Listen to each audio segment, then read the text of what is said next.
बीड जिल्ह्यातील केस तालुक्यातील मस्साजोगचे सरपंच संतोष देशमुख यांच्या हत्ये प्रकरणाची चर्चा जी आहे ती राज्यभर न होता आता देशभर होताना पाहायला मिळते। देशभरातल्या ज्या काही प्रमुख वृत्तपत्र आहेत त्याच्या फ्रंटलाईनवरती राज्याच्या बीड जिल्ह्याची बातमी जी आहे ती झळकताना पाहायला मिळते। सातत्याने या प्रकरणामध्ये आवाज उठवणारे आमदार जितेंद्र आव्हाड आपल्या बरोबर आहेत। जितेंद्र आव्हाडजी, बीड जिल्हा एक लहानसा जिल्हा आहे राज्यातला, खरं तर त्याच्यामध्ये सरपंचाची हत्या होते संतोष देशमुखची आणि त्याच्या बातम्या आता नॅशनलच्या फ्रंट पेजवरती येतात त्या वृत्तपत्रांच्या। कशा पद्धतीने बघतायत सातत्याने धनंजय मुंडेंचं नाव त्या फ्रंट पेजच्या बातम्यांमध्ये येतं।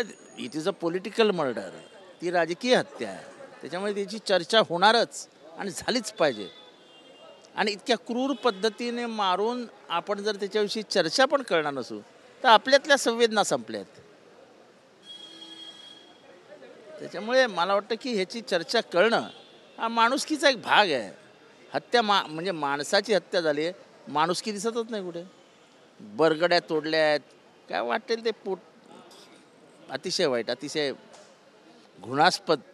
आणि इतका क्रूर माणूस कसा होऊ शकतो हा प्रश्न मनात निर्माण होतो। तुम्ही आणि सुरेश धस हे दोघेही सातत्याने सभागृहात हा विषय जो आहे तुम्ही धरून ठेवलेला होता, परंतु सुरेश धस सातत्यानं एक यादी वाचून दाखवतात। त्यात बापू आंधळे असतील, किशोर फड असतील, भगीरथ बियाणी असेल, या सगळ्या लोकांची यादी वाचून दाखवतात हत्या झालेल्यांची, आणि दुसरीकडे स्वतःच जाऊन अजित पवारांची सातत्याने भेट घेतात।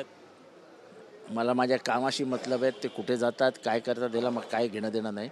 मला कुठलाही डायल्यूट होऊ द्यायचा नाही, त्याचा फोकस चेंज करायचा नाही आहे। त्यांनी जे नावं घेतली त्या प्रत्येकाचा, म्हणून तर आम्ही म्हणतोय ज्युडिशियल इन्क्वायरी लावा।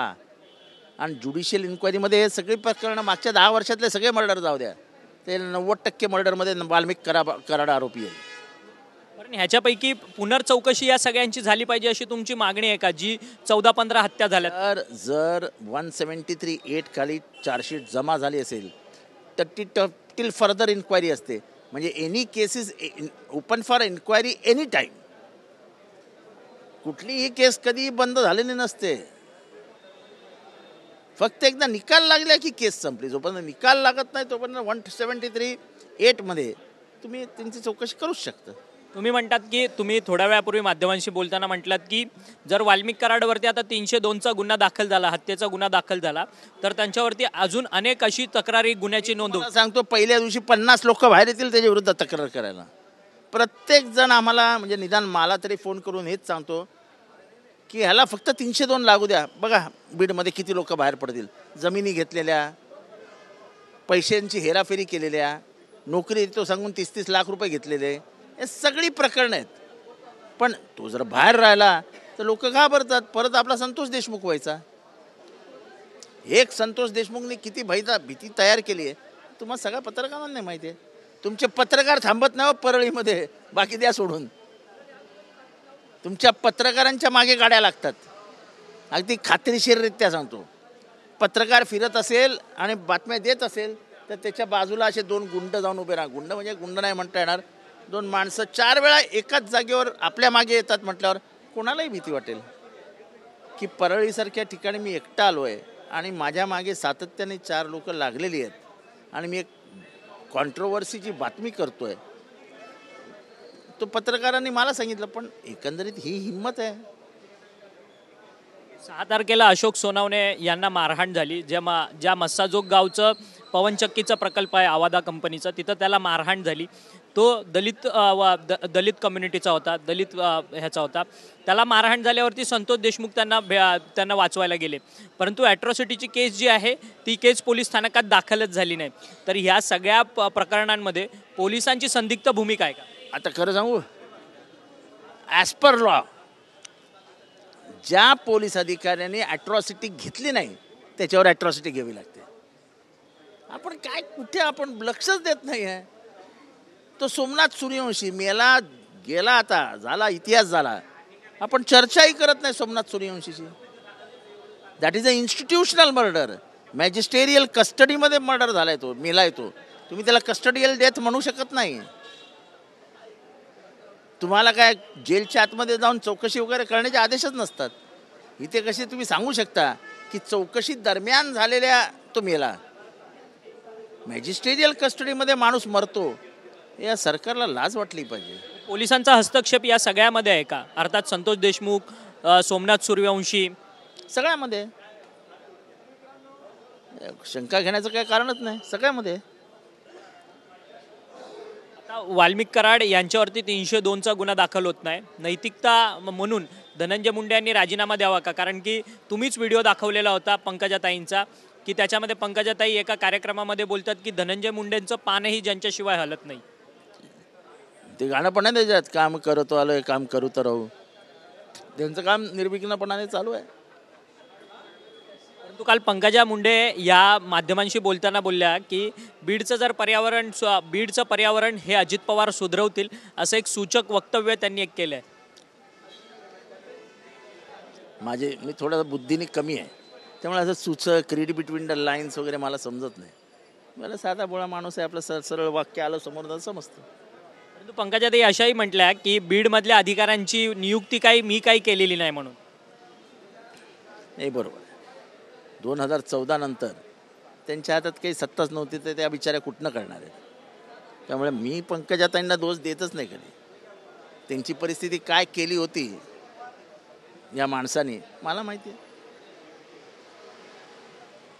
नैतिकता म्हणून धनंजय मुंडेंनी राजीनामा द्यावा का नाही? कारण की सत्ताधारी आणि विरोधक दोन्ही आमदार मागतात राजीनामा. त्यांनी राजीनामा द्यावा. नैतिकतेच्या आधारावर नैतिकतेचा अर्थ काढावा लागेल ना आपल्याला. तुमचं सरकार होतं मवियाचं, त्यावेळेस देशमुख गृहमंत्री होते अनिल देशमुख, त्यांच्यावरती आरोप झाले, त्यावेळेस त्यांनी राजीनामा दिला. तुम्ही आता त्याच्यातल्या हे बघा, हे सगळे पैसे PMLA मध्ये सेक्शन 16 मधला जो प्रोसिड्स ऑफ क्राईम आहे त्याच्यानुसार आलेले पैसे, सगळे पैसे. म्हणजे एखाद्या खोट्या मार्गाने कमवलेला पैसा is also proceed of crime. आवादाकडनं घेतलेले पैसे 2 कोटी रुपये 2.5 कोटी रुपये is also proceed of crime. मग ईडी का नाहीत? देशमुख साहेबांवर फक्त आरोप झाले तर लगेच कोर्टाने राजर्षी पाटीलला आदेश दिले. मग काय झालं त्याच्या इतिहासात जायचं नाही. पण ईडी आली ना. न घेतलेल्या पैशावरती तुम्ही अनिल देशमुख वरती ईडी लावली, न घेतलेल्या पैशावर. इथे काय? इथे तर बायका घेतलेल्या आहेत, पैसे घेतल्याचं सांगतायत. कंपनी सांगते आम्ही पैसे दिलेत, ऑफिसर्सला मारलेत. कुठे काय करणार तुम्ही? 100 बँक अकाउंट खाती वाल्मिक कराडची सापडली. 100? अजून पुढे जा, तुम्हाला स्विस बँकेत त्याचं अकाउंट आहे. तो वाल्मिक कराड आहे, जहां वाल्मिक खडा सरकार से बडा. गंभीर आरोप आहे. तुम्ही म्हणतायत की स्विस बँकेमध्ये काळा पैसा जमा केला जातो, त्याच्यामध्ये अकाउंट असं. त्याच्याकडे व्हाईटचा पैसा 5 त्याची बीडमध्ये, म्हणजे त्या जवळपासच्या परळी शहराच्या आजूबाजूला 5 वाईनची दुकान आहेत. एका वाईनच्या दुकानाचे नुसतं लायसन्स घ्यायला 10 कोटी रुपये खर्च करावं लागतं. कुठनं आले पैसे? काय छापतात काय? बीडमध्ये छापका नाही काय? अजून तर खूप बाहेर यायचं आहे, फक्त त्याला जेलमध्ये जाऊ द्या. बघा कशी टाप टाप टाप टाप लोक बाहेर येऊन कंप्लेंट करतील. आणि जी ज्युडिशियल इन्क्वायरी मागतोय ना आम्ही, त्याच्यासाठी मागत होतो. पोलिसांसमोर जनता बोलणार नाही. जनता इन कॉन्फिडन्स जर घेतला गेलं तर ते जज समोर सांगतील की हा गुन्हा असा आहे, हा गुन्हा असा आहे, हा गुन्हा असा. तुम्ही सातत्याने रामकृष्ण बांगर यांचा उल्लेख करत होता. रामकृष्ण बांगर हे काँग्रेसचे नेते होते. मराठवाड्यामध्ये त्यांच्या शिक्षण संस्था आहेत, त्या देखील सगळ्या संस्था बळकवण्याची जबाबदारी आका आणि काका दोघांनी घेतली होती आणि त्यानुसार सर्व कारवाई सुरू होती. रामकृष्ण बांगर आपल्या ताब्यात येत नाही म्हटल्यावर पोलिसांच्या करवी, पोलिसांना मध्ये ठेवून, पोलिसांचा वापर करून त्यांच्या बायकोवर, म्हातारी बाई आणि ती रामकृष्ण काका, अशा दोघांवरती 307 आणि ॲट्रॉसिटीची केस टाकली. 307ला जामीन झाला आहे, ॲट्रॉसिटीला होत नाही आहे. बिचारी म्हातारी बाई आहे, फिरते वणवण. पोलीस फिरतात तिच्या मागे त्रास द्यायला. ही खैसियत आहे बीडची पोलिसांची की ते सत्याच्या मागे जातच नाहीत. बीडचं पोलीस प्रशासन सडलंय का? सडलं हा शब्द कमी होईल. माझ्या बाबतीत सांगतो ना, माझी जी खोटा SMS तयार केला गेला, मी स्वतः पोलीस स्टेशनला गेलो शिवाजीनगर. तिथे खेडकर नावाचे गृहस्थ होते PI. मी त्यांना म्हटलं माझी तक्रार लिहून घ्या. मी स्वतः 2 तास तक्रार लिहायला बसलो. मला म्हणाले तुम्ही जा, मी घेतो तुमच्या नावाने. जशी माझी पाठ वळली त्याचा खेडकरनी रंग दाखवायला सुरुवात केलं आणि माझ्या नावाने कंप्लेंट घेतलीच नाही. मला माझ्याच नावाने कंप्लेंट करायची होती. असं आहे तिथे सगळं. हॅलो, मी बोलतोय, टाकून द्या केस. टाकली केस. एक म्हणतोय की मस्साजोगला किंवा त्या जिथे मारला संतोष देशमुखला, त्याचा प्रवास जो झाला आहे, त्या प्रवासाच्या दरम्यान जे जे टावर्स आहेत त्या टावरवरनं कुठले कुठले कॉल्स हिट झालेत हे पोलिसांनी सगळंच काढलं असेल. आज जे मला समजलं त्याच्यामध्ये असंही समजतं आहे की वाल्मिक कराडचे व्हॉईस सॅम्पल पण चेकिंगला पाठवलेत. आता व्हॉईस सॅम्पल चेकिंगला पाठवले म्हणजे कुठेतरी व्हॉईस सापडलेला आहे. आणि मला वाटत नाही देवेंद्र फडणवीसजी असं काही लप्पालप्पीचे उद्योग करतील. काय त्यांना काय नातेवाईक नाही ना तो. सर्वात महत्त्वाचं म्हणजे जो माणूस प्राईम मिनिस्टरचे स्वप्न बघतोय, प्राईम मिनिस्टर होण्याचे, तो असे बॅग स्वतःच्या पाठीवर घेऊन फिरणार नाही. परंतु देवेंद्र फडणवीस सातत्याने जी आता राजकीय पार्श्वभूमी झालेली आहे विद्वेषाची, ती बदलण्याची भाषा त्यांच्या तोंडी येते. त्यामुळे तुम्हाला वाटतं का एक न्यायिक भूमिका या सगळ्या प्रकरणामध्ये देवेंद्र फडणवीस मुख्यमंत्री म्हणून घेतील? त्यांनी घ्यायला पाहिजे. जसं मी आधी सांगितलं, जर ते प्रधानमंत्री होण्याचे म्हणजे त्यांच्या मनात असेल, हे मला माहीत नाही आहे, पण जे एकंदर राजकीय परिस्थिती दिसते आहे, तर मला नाही वाटत की त्यांच्या मनात कुठे असेल की आपण एवढ्या मोठ्या बॅगेजेस घेऊन जाऊया. त्यामुळे मला नाही वाटत ते देशमुख कुटुंबियांवरती अन्याय होऊ देतील. एक शेवटचा प्रश्न आणि वेगळा आहे. सुनील तटकरे ज्यांच्यावरती सातत्याने तुम्ही आरोप करता, सुनील तटकरे यांनी तुमच्या खासदारांना ऑफर दिल्याची चर्चा आहे. परंतु खासदारांनी या माध्यमांशी बोलताना सांगितलं की तशा पद्धतीची कोणतीही ऑफर आमच्याकडे आलेली नाही. परंतु अमर काळे जे तुमच्या वर्ध्याचे खासदार आहेत ते म्हणतात की सोनिया दुहान या महिलेचा त्यांना ऑफर आलेली म्हणून. प्रत्येक खासदार काय बाहेर येऊन सांगणार का आम्हाला आली आली आली आली? वाक्य सांगतो ना की त्या बापाला आणि पोरीला बाजूला ठेवा आणि तुम्ही या. अरे आमचा पक्ष नेलात, आमचं चिन्ह नेलं, आता आमची खासदारी नव्हत सोडणार. अलिबाबा 40-44 टोळी निर्माण केली काय, अशीच संख्या असते माझ्या मनात.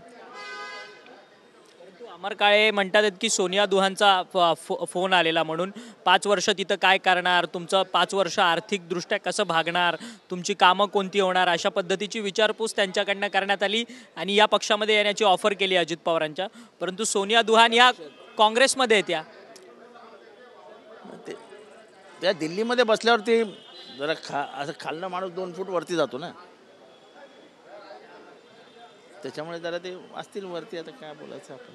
परंतु मग त्यांची तक्रार तुम्ही करणार का? कारण की त्या काँग्रेसच्या आहेत. इंडिया अलायन्समध्ये तुमचा पक्ष आणि काँग्रेस एकत्रित आहे. कोण सोनिया दुहानची तक्रार? कोणाला एवढा वेळ आहे सोनिया दुहानची तक्रार करायला जायला? काँग्रेसच्या कुठल्या मानसबदारामध्ये ती बसत असेल काय माहीत, कुठल्या पायरीवर बसते. काँग्रेसमध्ये मोठे मोठे दिप्पाड नेते आहेत. तिची ताकद काय काँग्रेसमध्ये? तिची तक्रार करण्यात काय आम्हाला काय कामधंदे नाही काय? परंतु ते अजित पवारांचं काम करतात तिथं बसून. त्यांनी कोणाचंही काम करू दे, आपलं काय जाते. आपल्याला आपली लढाई लढायची आहे, लढते रे नाही का. धन्यवाद आव्हाड साहेब, तुम्ही आमच्याशी बातचीत केली. हे होते जितेंद्र आव्हाड. सोनिया दुहान या कोण आहेत, त्यांच्याबद्दल काय तक्रार करावी असा सवाल जो आहे तो त्यांनी उपस्थित केलेला आहे. पण सगळ्यात महत्त्वाचं म्हणजे संतोष देशमुख हत्ये प्रकरणामध्ये अनेक गंभीर आरोप जे आहेत ते जितेंद्र आव्हाड यांनी बीडच्या स्थानिक पोलिसांवरती केलेले आहेत. बीडचं स्थानिक पोलीस प्रशासन जे आहे ते सडलेल्या अवस्थेपेक्षाही खालच्या दर्जाचं आहे अशी एक बोचरी टीका जितेंद्र आव्हाड यांनी केलेली आहे. कारण की जितेंद्र आव्हाड यांचा एक व्हॉट्सअपचा व्हिडिओ स्क्रीनशॉट जो आहे तो व्हायरल झालेला होता. त्या सगळ्या प्रकरणासंदर्भात त्यावेळेस बीडच्या शिवाजीनगर पोलीस स्थानकात तक्रार देण्याकरता गेले त्यावेळेस पोलिसांनी त्यांची तक्रार नोंदवली नाही, परंतु त्याच्यानंतरच्या पुढच्या 5 तासांमध्ये त्यांची तक्रार नोंदवली। अर्थातच बीडच्या पोलिसांना कोणाचा तरी फोन येतो, त्या फोननंतर विरोधी बाकावरती असलेल्या लोकांवरती तक्रारी नोंदवल्या जातात आहेत। अशा पद्धतीची ही सगळी सिस्टीम सुरू आहे असा थेट आणि गंभीर खळबळजनक आरोप जो आहे तो जितेंद्र आव्हाड यांनी आपल्याशी बोलताना केलेला आहे। बीड जर्नलिस्ट सिद्धेश नाईकसह अक्षय मंकणे, TVN मराठी, मुंबई।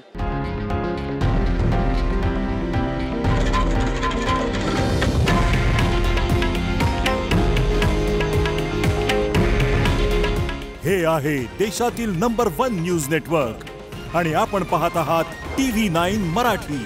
काळजी तुमची, हित महाराष्ट्राचं।